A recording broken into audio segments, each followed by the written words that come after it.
right, so it is Black Wednesday or Media Freedom Day. This day has two sides to it. It marks the day in 1977 when those journalists, like we were saying, activists as well, detained by the apartheid police. It was about a month after the death of Black consciousness leader Steve Biko. Government banned publications like The World, World and Pro Veritate. Many had exposed the human rights abuses and atrocities committed by the government then. Now, since the dawn of democracy, South African journalists have enjoyed significant protection. They've exposed corruption and abuse. But some are raising alarm bells about new attacks, new forms of attack. Many journalists, for example, have criticized former President Jacob Zuma for taking legal action against Karen Moore, a journalist who published information about his health that was in the public domain.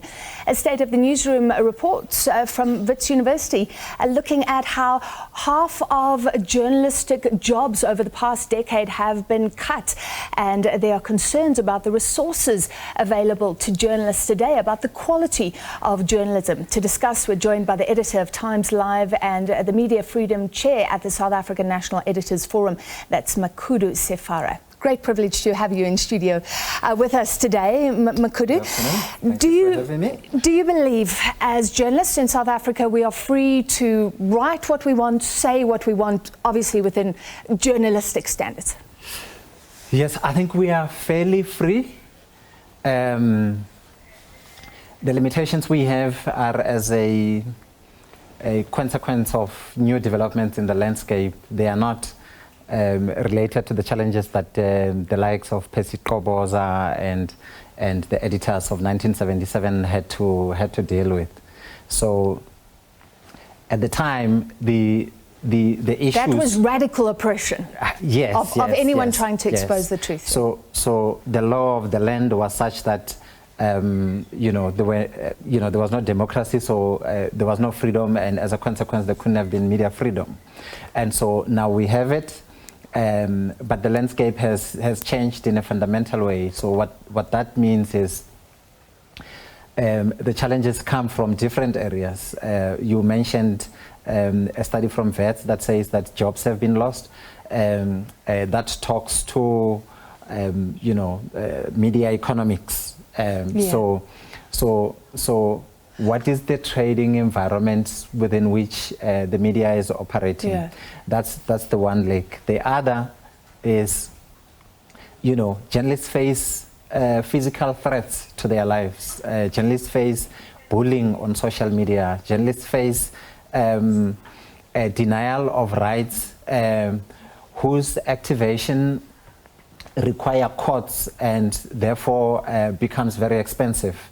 And of course, you still have politicians like former President Jacob Zuma who, for doing your job here at the SABC or at Media 24 or Times Live, they'll take you to court and put you in the dock and essentially just criminalize journalism. Well, let's talk about that, because I know there's huge concern about Karen Moore, but if she goes to court, and surely there was no issue with what she published, she will be vindicated. Yes. But I guess you raise the cost issue and keeping journalists in court rather than doing their job. Yeah, there's two things. There's a resource issue. So many of us are looking at Karen Moore and saying, good for you that the company that you work for has put the resources behind you. You don't have to spend a cent. But how many of us know that in the various environments that we work in, if you work for a community newspaper and you publish stuff and they put you in the dock, how do you know that small company is going to be able to afford the legal costs that come with that? That's one. But the other is more nuanced. It's about the chilling effect of that of that court action. So what it does is that it forces us as people practicing in this industry to pause and to think very carefully about what we do. So the normal thing that we do about calling sources and trying to get information about stories, we would sit and pause and wonder whether we should proceed with certain information, whether that information should see the light of day publicly or not. So it may incentivize you to play it safe. You also spoke about a tax. Yes. Tell me if you agree with me. There were some concerns about the Protection of Information Act, where the journalists would be targeted. I think that's dissipated. So our legal framework encourages freedom.